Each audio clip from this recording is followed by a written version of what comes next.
ನಮಸ್ಕಾರ ವೀಕ್ಷಕರೇ, ಜನಪರ ಧ್ವನಿ ಎಕ್ಸ್‌ಪ್ರೆಸ್ ಸ್ವಾಗತ. ನಾನು ನಿಮ್ಮ ಜಯರಾಜ್. ನನ್ನ ಪ್ರೀತಿಯ ಸೆಲೆಬ್ರಿಟಿಗಳಿಗೆ ನನ್ನ ಪ್ರೀತಿಯ ಮನವಿ. ದರ್ಶನ್ ಸರ್ ಏನ್ ಹೇಳಿದ್ದಾರೆ ಅಂತ ನೋಡ್ಕೊಂಡು ಎಲ್ಲ ನನ್ನ ಪ್ರೀತಿಯ ಸೆಲೆಬ್ರಿಟಿಗಳಿಗೆ ನಮಸ್ಕಾರ ಹೇಳ ಇಲ್ಲ ಥ್ಯಾಂಕ್ಸ್ ಹೇಳ ಧನ್ಯವಾದ ಹೇಳಿದ್ರು. ಏನೇ ನನ್ನ ಪದ ಯೂಸ್ ಮಾಡಿದ್ರು ಕೂಡ ತುಂಬ ಕಮ್ಮಿ. ಯಾಕಂದರೆ ನೀವು ತೋರಿಸಿರೋಷ್ಟು ಪ್ರೀತಿ ಅಭಿಮಾನ ಇನ್ಯಾವತ್ತೂ ಅದನ್ನು ಅದು ಯಾವ ಥರ ರಿಟರ್ನ್ ಮಾಡೋದು ನನಗೂ ಗೊತ್ತಾಗಲ್ಲ. ಬಟ್ ಇವತ್ತು ಆ್ಯಕ್ಚುಲಿ ಇಲ್ಲಿ ಕೂತ್ಕೊಳ್ಳೋಕ್ಕಾಗಲಿ ಹೇಳೋಕ್ಕಾಗಲಿ ಒಂದೇ ಒಂದು ರೀಸನ್ ಏನಂತಂದರೆ ಈಗ ಆ್ಯಕ್ಚುಲಿ ಬರ್ಡೇ. ಯಾಕಂದರೆ ನೀವುಗಳು ತುಂಬ ಆಸೆ ಪಟ್ಟಿದ್ರಿ, ನನಗೂ ತುಂಬಾ ಆಸೆ ಇತ್ತು. ಯಾಕಂದರೆ ಪ್ರತಿಯೊಬ್ಬರನ್ನು ಮೀಟ್ ಮಾಡಿ ಥ್ಯಾಂಕ್ಸ್ ಹೇಳೋಣ ಅಂತ ಹೇಳಿ. ಯಾಕಂದರೆ ಪ್ರತಿ ಸಲ ನೀವು ಬಂದಾಗಲೂ ಎಲ್ರಿಗೂ ನಿಂತ್ಕೊಂಡೆ ಆ್ಯಕ್ಚುಲಿ ಕೈ ಕೊಟ್ಕೊಂಡು ಎಲ್ರಿಗೂ ಒಂದು ಥ್ಯಾಂಕ್ಸ್ ಇಲ್ಲ ವಿಷಸ್ ತೊಗೊಳ್ತಾ ಇದ್ದೆ. ಬಟ್ ಈ ಸಲ ಒಂದೇ ಒಂದು ಪ್ರಾಬ್ಲಮ್ ಏನಂತಂದರೆ, ಏನೋ ದೊಡ್ಡ ಪ್ರಾಬ್ಲಮ್ ಅಂತ ನಾನು ಹೇಳ್ತಲ್ಲ, ನನ್ನ ಹೆಲ್ತ್ ಇಶ್ಯೂ ಅಷ್ಟೇ, ಇನ್ನೇನೂ ಇಲ್ಲ.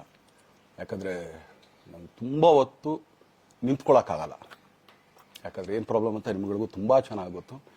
ಯಾಕಂದರೆ ನಿಂತ್ಕೊಂಡು ನಾನು ಆ್ಯಕ್ಚುಲಿ ಎಲ್ರಿಗೂ ವಿಶ್ ಮಾಡೋಕ್ಕೆ ನನ್ನ ಕೈಲಿ ಆಗಲ್ಲ ಅಂತ. ಯಾಕಂದರೆ ಯಾವಾಗ ಇಂಜೆಕ್ಷನ್ ತೊಗೊಳ್ತೀನೋ ಒಂದು 15-20 ದಿನ ಅಲ್ಲಿ ಬಿ ಓಕೆ. ಬಟ್ ಆಮೇಲೆ ಮತ್ತೆ ಅದ್ರ ಪವರ್ ಕಮ್ಮಿ ಆಗ್ತಿರಂಗೆ ಪೇನ್ ಸ್ಟಾರ್ಟ್ ಆಗುತ್ತೆ.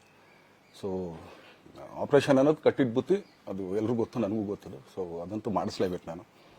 ಆದರೆ ಈಗಿರೋ ಕೆಲಸಗಳಲ್ಲಿ ಯಾರಾದ್ರು ನಾನು ಒಪ್ಕೊಂಡಿದ್ದೀನಿ ಸಿನಿಮಾಗಳು. ಸೊ ಯಾಕಂದರೆ ನಾನೆಲ್ಲ ನನ್ನ ನಿರ್ಮಾಪಕರಿಗೂ ಥ್ಯಾಂಕ್ ಹೇಳೋಕ್ಕೆ ಇಷ್ಟಪಡ್ತೀನಿ. ಯಾಕಂದರೆ ಇಷ್ಟು ದಿನ ಕಾದರು. ಸೊ ಅದೊಂದು ರೀಸನ್ಗೋಸ್ಕರ ಅವ್ರುಗಳು ಆ್ಯಕ್ಚುಲಿ ಇಷ್ಟು ದಿನ ಕಾದಿದ್ದಾರೆ. ನಾನು ಅವ್ರುಗಳಿಗೆ ಅನ್ಯಾಯ ಮಾಡಬಾರ್ದು. ಯಾಕಂದರೆ ಅವರು ಒಂದು ಏನೇನೋ ಪ್ರಾಜೆಕ್ಟ್ಗಳು ಅಂದ್ಕೊಂಡಿರ್ತಾರೆ ಅಂತೇಳಿ. ಸೊ ಅದಕ್ಕೋಸ್ಕರ ಸ್ವಲ್ಪ ಇದು ಮಾಡ್ತಾ ಇದ್ದೀನಿ. ಯಾಕಂದರೆ ಎಲ್ಲರಿಗೂ ಪುಷ್ ಆಗುತ್ತೆ ಅಲ್ಲಿವ್ರಿಗೆ ಪುಷ್ ಮಾಡೋಣ ಅಂತ ನಾನು ಟ್ರೈ ಮಾಡ್ತಾ ಇದ್ದೀನಿ, ಇಲ್ಲ ಅಂತಲ್ಲ. ಸೊ ಆದ್ದರಿಂದ ದಯಮಾಡಿ ಎಲ್ಲ ನನ್ನ ಸೆಲೆಬ್ರಿಟಿಗಳು, ನನ್ನ ಪ್ರೀತಿಯ ಸೆಲೆಬ್ರಿಟಿಗಳು, ಇದೊಂದ್ಸಲಿ ನನಗೆ ಕ್ಷಮೆ ಕೊಡ್ರಿ. ಯಾಕಂದರೆ ನಾನು ಸಿಗ್ತೀನಿ, ನಾನು ಸಿಗಲ್ಲ ಅಂತಲ್ಲ, ಖಂಡಿತ 101% ನಾನು ಸಿಕ್ಕೇ ಸಿಗಬೇಕು. ಯಾಕಂದರೆ ನಿಮ್ಮೆಲ್ಲ ಇಂಡಿವಿಜುವಲಿ ನಾನು ಥ್ಯಾಂಕ್ಸ್ ಹೇಳಲೇಬೇಕು ಅದನ್ನು. ಆದರೆ ಈಗಲ್ಲ, ಇನ್ನೊಂದು ಸ್ವಲ್ಪ ದಿನ ಆಗಲಿ. ಯಾಕಂದರೆ ನಂದು ಸ್ವಲ್ಪ ಯಾಕಂದರೆ ಈಗಲೇ ಕಾಲೆಲ್ಲ ಸ್ವಲ್ಪ ನಂಬಾಗ್ತಾ ಇದೆ. ಸೊ ಸ್ವಲ್ಪ ನಮ್ಮ ಡಾಕ್ಟರ್ ಹತ್ರ ಎಲ್ಲ ನಾನು ಕನ್ಸರ್ನ್ ಮಾಡಿ ಏನು ಮಾಡ್ಬೋದು ಅದಕ್ಕಿನ್ನು ನೆಕ್ಸ್ಟ್ ಅಂತ ಹೇಳಿ. ಯಾಕಂದರೆ ಸ್ಪೈನಲ್ ಕಾರ್ಡ್ ಪ್ರಾಬ್ಲಮ್ ನಿಮಗೂ ತುಂಬ ಚೆನ್ನಾಗಿ ಗೊತ್ತು. ಸೊ ಇದೊಂದು. ಆಮೇಲೆ ದಯಮಾಡಿ ಯಾವ ಹೂವಾಪೋಗಳಿಗೂ ನನ್ನ ಸೆಲೆಬ್ರಿಟಿಗಳು ಕಿವಿಗೆ ಹಾಕೋಬಿಟ್ರು. ಈಗ ಮೊನ್ನೆದು ಒಂದು ಇದಿತ್ತು, ಏನೋ ಯಾರೋ ನಿರ್ಮಾಪಕರು ಕೊಟ್ಬಿಟ್ರು, ಹಂಗೆ ಹಿಂಗೆ ಅದು ಇದು ಎಲ್ಲ. ಹೌದು, 101%. ಯಾಕಂದರೆ ಸೂರಪ್ಪ ಬೊಬ್ಬವ್ರಿಗೆ ಆ್ಯಕ್ಚುಲಿ ವಾಪಸ್ ಕೊಟ್ಟಿದ್ದು ಏನಕ್ಕೆ ಅಂತಂದರೆ, ಸೂರಪ್ಪ ಬೊಬ್ಬರು ಆ್ಯಕ್ಚುಲಿ ನನ್ನ ಹತ್ರ ಸಿನಿಮಾ ಮಾಡೋಕ್ಕೆ ಬಂದಾಗ ಅವ್ರದ್ದು ತುಂಬ ಕಮಿಟ್ಮೆಂಟ್ಸ್ ಏನೋ ಇತ್ತು ಪಾಪ. ಸೊ ಸಿನಿಮಾ ಆದರೆ ನನ್ನ ಕಮಿಟ್ಮೆಂಟ್ಸ್ ಎಲ್ಲ ಇದಾಗುತ್ತೆ ಅಂತ. ಯಾಕಂದರೆ ಇಂಡಸ್ಟ್ರಿಲಿ ನನಗೆ ಗೊತ್ತಿರೋರೊಬ್ಬರು ತುಂಬ ಪರಿಚಯ ಇರೋರು, ಅವ್ರನ್ನ ಕರ್ಕೊಂಬಂದು ಹಿಂಗಿದೆ ದರ್ಶನ ಮಾಡೋಣ, ಸರಿ ಅಣ್ಣ ಮಾಡ್ಕೊಡ್ತೀನಿ ಅಂತ. ಬಟ್ ಈಗ ಆ್ಯಕ್ಚುಲಿ ಈಗ ನಡೆದಿದ್ದು ನಿಮಗೂ ಗೊತ್ತು. ಯಾಕಂದರೆ ಟೈಮೆಲ್ಲ ವೇಸ್ಟ್ ಆಗೋಯ್ತು. ಈ ಟೈಮಲ್ಲಿ ಮತ್ತೆ ಅವ್ರ ದುಡ್ಡನ್ನ ಇಟ್ಕೊಂಡಿದ್ರೆ ಪಾಪ ಅವ್ರಿಗೆ ಇನ್ನೂ ಕಮಿಟ್ಮೆಂಟ್ ಜಾಸ್ತಿ ಆಗುತ್ತೆ. ಸೊ ಅದಕ್ಕೋಸ್ಕರ ಸರ್ ನಿಮ್ಮ ಕಮಿಟ್ಮೆಂಟ್ ತೀರಿಸ್ಕೊಳ್ಳಿ. ಸೊ ಮುಂದಕ್ಕೆ ಒಂದು ಒಳ್ಳೆ ಸಬ್ಜೆಕ್ಟ್ ಸಿಗ್ದಾಗ ಖಂಡಿತ ಮಾಡೋಣ ಅಂತ ಅಷ್ಟೇ. ಆಮೇಲೆ ನಾನು ಪ್ರೇಮ್ ಖಂಡಿತ ಸಿನಿಮಾ ಮಾಡೇ ಮಾಡ್ತೀವಿ. ಯಾಕಂದರೆ ಅದು ನಮ್ಮ ಗುರುಗಳು, ಹಾಗೇನೆ ನನ್ನ ಪ್ರೀತಿಯ ಸ್ನೇಹಿತೆ, ಅದು ರಕ್ಷಿತನ ಆಸೆ ಅದು. ಸೊ ಇಲ್ಲ ಮಾಡೇ ಮಾಡೋಣ. ಸೊ ಬಟ್ ಒಂದೇನಂದ್ರೆ KVN ಪ್ರೊಡಕ್ಷನ್ಸ್ ಅವರು ಪ್ರೊಡಕ್ಷನ್ ಮಾಡ್ತಾ ಇದ್ದಾರೆ. ಸೊ ಪ್ರೊಡಕ್ಷನ್ ನಡೀತಾ ಇರ್ಬೇಕಾದ್ರೆ ಪುನಃ ಇನ್ನೊಂದು ಪ್ರೊಡಕ್ಷನ್ ಅಂದಾಗ, ಯಾಕಂದ್ರೆ ನನ್ನ ಒಂದು ಅನಿಸಿಕೆ ಅಂತಂದ್ರೆ, ಯಾವ ನಿರ್ಮಾಪಕ ಆಕ್ಚುಲಿ ಈಗ ಯಾವ್ದು ಪ್ರೊಡಕ್ಷನ್ ಇಲ್ದೇನೆ ಸುಮ್ಮನೆ ಇದ್ರೆ ಅಂಥವ್ರ ಜೊತೆ ಕೆಲಸ ಮಾಡೋರು. ಯಾಕಂದ್ರೆ ಪ್ರೊಡಕ್ಷನ್ ನಿಮಗೂ ತುಂಬಾ ಚೆನ್ನಾಗಿ ಗೊತ್ತು. ಇವಾಗ ನಡೀತಾ ಇರೋ ಒಂದು ಇದರಲ್ಲಿ ಒಬ್ಬ ನಿರ್ಮಾಪಕ ಇವತ್ತು ಅಡ್ವಾನ್ಸ್ ಕೊಟ್ಟದ್ರಿಂದ ಹಿಡಿದು ರಿಲೀಸ್ ಆಗೋ ತನಕ ಆತನ ಕೆಲಸ ತುಂಬಾ ಇದೆ. ಬರೀ ದುಡ್ಡೊಂದು ಒಂದ್ಸದೇ ಅಲ್ಲ. ಸೊ ಎಲ್ಲ ಇದರಲ್ಲೂ ಕೂಡ. ಸೊ ಆದ್ರಿಂದ ಅಷ್ಟೇ, ಇನ್ನು ಅದು ಬಿಟ್ಟು ಇನ್ನೇನು ಆ ಥರದ್ದೇನಿಲ್ಲ. ಸೊ ಇದೊಂದು ನಾನು ಹೇಳ್ಬೇಕು. ಆಮೇಲೆ ನಿಮ್ಮ ಪ್ರೀತಿ, ಅಭಿಮಾನ, ಪ್ರೋತ್ಸಾಹ ನನ್ನಂತವ್ರ ಮೇಲೆ ಇರೋದಕ್ಕೆ ನಾನು ಯಾವತ್ತೂ ಚಿರಋಣಿಯಾಗಿರ್ತೀನಿ. ಯಾಕಂದರೆ ನಿಮ್ಗೆ ಯಾವುದೇ ಕಾರಣಕ್ಕೂ ಏನಂತಾರೆ ಅದನ್ನು ತೀರ್ಸಕ್ಕೆ ನನ್ನ ಕೈಲಿ ಆಗಲ್ಲ. ಯಾಕಂದರೆ ನೀವು ಕೊಟ್ಟರಷ್ಟು ಪ್ರೀತಿ, ಆಮೇಲೆ ಪ್ರೀತಿಗಿಂತ ಹೆಚ್ಚಾಗಿ ಒಂದು ಸಪೋರ್ಟ್ ಅಂತ ಹೇಳ್ತಿರಲ್ಲ. ಇವಾಗ ಆ್ಯಕ್ಚುಲಿ ಸ್ವಲ್ಪ ಚಾರ್ಜ್ ಹಿಂಗೆ ತಿರ್ಗೋಗಿದೆ. ಬಟ್ ಆದ್ರೂ ಇವತ್ತು ಹಿಂಗೆ ನಿಂತ್ಕೊಳ್ಳೋಕೆ ಹಿಂಗೆ ಸಪೋರ್ಟ್ ಕೊಡ್ತಾ ಇದ್ರಲ್ಲ.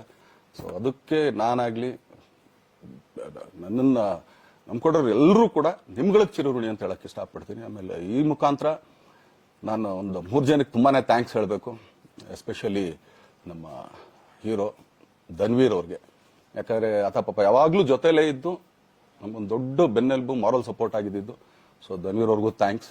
ಹಾಗೇನೆ ನಮ್ಮ ಬುಲ್ಬುಲ್ ರಚಿತಾರಾಮ್ ಅವ್ರಿಗೂ ತುಂಬಾ ಥ್ಯಾಂಕ್ಸ್. ಹಾಗೇನೆ ನನ್ನ ಪ್ರಾಣ ಸ್ನೇಹಿತೆ ಆದ ರಕ್ಷಿತ್ಗೂ ಥ್ಯಾಂಕ್ಸ್. ಆಮೇಲೆಲ್ಲ ನನ್ನ ಸೆಲೆಬ್ರಿಟಿಗಳಿಗೂ ಅನಂತ ಧನ್ಯವಾದ ಅಂದ್ರೂ ಕೂಡ ತಪ್ಪೇ ಅದು. ಯಾಕಂದ್ರೆ ತುಂಬಾ ಚಿಕ್ಕದು. ಆಮೇಲೆ ಇದೊಂದು ಹೇಳ್ಬೇಕು ಅನ್ಕೊಂಡೆ, ಏನೋ ದರ್ಶನ್ ಆಕ್ಚುಲಿ ಬೇರೆ ಲ್ಯಾಂಗ್ವೇಜ್ಗೆ, ಇಲ್ಲೇ ಇಷ್ಟೊಂದು ಪ್ರೀತಿ ಅಭಿಮಾನ ತೋರಿಸಿದ್ದೀರಾ, ಎಲ್ಲ ಮಾಡಿದ್ದೀರಾ, ಸುಮ್ಮನೆ ಎಲ್ಲಿಗೆ ಅಂತ ಹೋಗ್ಲಿ, ಸಾಯೋವರ್ಗು ಇಲ್ಲೇನೆ, ಇಲ್ಲಿ ಬಿಟ್ಟು ಇನ್ನೆಲ್ಲೂ ನಾನು ಹೋಗಕ್ ಆಗೋದು ಇಲ್ಲ. ಯಾಕಂದ್ರೆ ಒಂದು ಈಸಿ ಆಗಿದ್ದನ್ನು ಹೇಳ್ತೀನಿ, ಕಾವೇರಿ ಎಲ್ಲಿ ಹುಡ್ತಾಳೆ ಅಂತ ನಿಮಗೂ ತುಂಬಾ ಚೆನ್ನಾಗಿ ಗೊತ್ತು. ಆ ಕೊಡಗಲ್ಲೇ ನಾನು ಹುಟ್ಟಿರೋದು. ಅವಳು ಅಲ್ಲಿ ಹುಡ್ತಾಳೆ ಕಾವೇರಿ, ಎಲ್ಲಾ ಕಡೆ ಹರ್ಕೊಂಡ್ ಬರ್ತಾಳೆ ಅವಳು. ನನ್ ಸೀಮಿತ ಇರೋದು ಬರೀ ಮೇಕೆದಾಟ್ ಅಷ್ಟೇನೆ, ಅದರಿಂದ ಮುಂದಕ್ಕೆ ಹೆಂಗ್ಯಾರು ಹರ್ಕೊಡೋದ್ರು ಅದಕ್ಕೊಂದು ಸಂಬಂಧ ಇಲ್ಲ ನಂಗೆ. ಸೊ ಆ ತರ ನಾನು ಯಾವಾಗ ಸಿನಿಮಾ ಮಾಡಿದ್ರು ಏನೇ ಮಾಡಿದ್ರು ಇಲ್ಲೇನೆ, ಅದು ಕನ್ನಡ ಸಿನಿಮಾನೇ. ಡಬ್ಬಾಗಿ ಎಲ್ಲೇ ಹೋದ್ರು ಅದು ಬೇರೆ ತರ ಅದಷ್ಟೇನೆ. ಬಟ್ ನಾನು ಕನ್ನಡದಲ್ಲೇ ಇರೋದು, ಕನ್ನಡ ಸಿನಿಮಾನೇ ಮಾಡೋದು. ದಯವಿಟ್ಟು ನನ್ನ ಪ್ರೀತಿಯ ಸೆಲೆಬ್ರಿಟಿಗಳು, ನಿಮ್ಮ ಅಭಿಮಾನ, ನಿಮ್ಮ ಪ್ರೋತ್ಸಾಹ, ನಿಮ್ಮ ಆಶೀರ್ವಾದ ಸದಾ ಹೀಗೆ ಇರಲಿ ಅಂತ ಕೇಳ್ಕೊಳ್ತೀನಿ. ಖಂಡಿತ ಈ ಬರ್ಡೇಗೆ ಯಾರು ಸಾಂಗ್ಗಳು ಮಾಡಿದ್ರು, ಸೊ ಅವರೆಲ್ರಿಗೂ ಥ್ಯಾಂಕ್ಸ್. ಆಕ್ಚುಲಿ ಎಲ್ಲ ಸಿಂಗರ್ಸ್ಗಾಗ್ಲಿ, ಆಮೇಲೆ ಪ್ರೊಡಕ್ಷನ್ ಅವ್ರಿಗಾಗ್ಲಿ, ಅವ್ರಗಳಿಗೂ ತುಂಬಾ ಥ್ಯಾಂಕ್ಸ್. ತುಂಬಾ ಒಳ್ಳೆ ಸಾಂಗ್ಗಳು ಮಾಡಿದಿರ. ಸೊ ಇಷ್ಟು ತೋರಿಸ್ತಾ ಇದ್ರಲ್ಲ, ಅದನ್ನ ಎಕ್ಸ್ಪ್ರೆಸ್ ಮಾಡಕ್ ನನಗೂ ಆಗ್ತಾ ಇಲ್ಲ. ಹೆಂಗ್ ಎಕ್ಸ್ಪ್ರೆಸ್ ಮಾಡೋದು, ಏನ್ ಹೇಳಿದ್ರು ಅದು ಕಮ್ಮಿನೇ ಆಗ್ತಾ ಇದೆ. ನನ್ನ ಪದ ಏನ್ ಹೇಳಿದ್ರು ತುಂಬಾ ಕಮ್ಮಿ ಆಗ್ತಾ ಇದೆ. ಸೊ ಇದೊಂದ್ಸಲಿ ದಯಮಾಡಿ ಕ್ಷಮೆ ಇರಲಿ. ಸೊ ಖಂಡಿತ, ಬಟ್ ಆದಷ್ಟು ಬೇಗ ನಿಮ್ಗಳಿಗೆ ಸಿಗ್ತೀನಿ ನಾನು, ಅದು ಯಾವಾಗ ಅಂತ ಹೇಳ್ತೀನಿ. ಸೊ ಅಲ್ಲಿವರೆಗೂ ಮೊಟ್ಟೆಗೆ ಹಾಕೊಳ್ಳಿ. ನೀವು ಹೆಂಗೆ ಆಕ್ಚುಲಿ ದರ್ಶನ್ಗೆ ಹೋಗ್ಲಿ ಪಾಪ, ಆಯ್ತು ಇದು ಸಲ ಬಿಟ್ಬಿಡೋಣ ಅಂತೇಳಿ. ಸೊ ಈ ಸಲ ಬರ್ಡೇಗೆ ನಾನು ಸಿಗ್ಲಿಲ್ಲ ಅಂತಂದಕ್ಕೆ ದಯಮಾಡಿ ಇದೊಂದು ಕ್ಷಮೆ ಇರಲಿ. ಯಾಕಂದ್ರೆ ಎಲ್ಲ ಪಾಪ ದೂರ ದೂರಿಗಳಿಂದ ಬರ್ತೀರಾ, ಎಲ್ಲ ಮಾಡ್ತೀರಾ.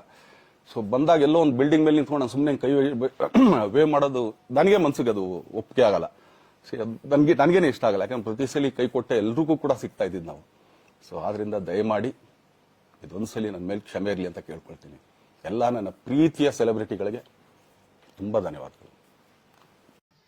ನೋಡಿದ್ರಲ್ಲ ಸ್ನೇಹಿತರೆ, ಒಂದ್ second happy birthday Darshan sir. ನೀವು ಬೇಗ ಆರೋಗ್ಯದಲ್ಲಿ ಗುಣಮುಖರಾಗಿ ಸಿನಿಮಾ ಇಂಡಸ್ಟ್ರಿಗೆ ಬೇಗ ಬನ್ನಿ ಸರ್. ಕಾಟೇರದಂತಹ ಸಿನಿಮಾವನ್ನ ಮಾಡಿ ನಿಮ್ಮ ಸೆಲೆಬ್ರಿಟಿಗಳೆಲ್ಲ ನಿಮ್ಮನ್ನ ಪರದೆ ಮೇಲೆ ನೋಡೋದಕ್ಕೆ ಕಾತುರದಿಂದ ಕಾಯ್ತಿದ್ದಾರೆ. ಬೇಗ ನೀವು ಗುಣಮುಖರಾಗಿ ಆರೋಗ್ಯವಾಗಿ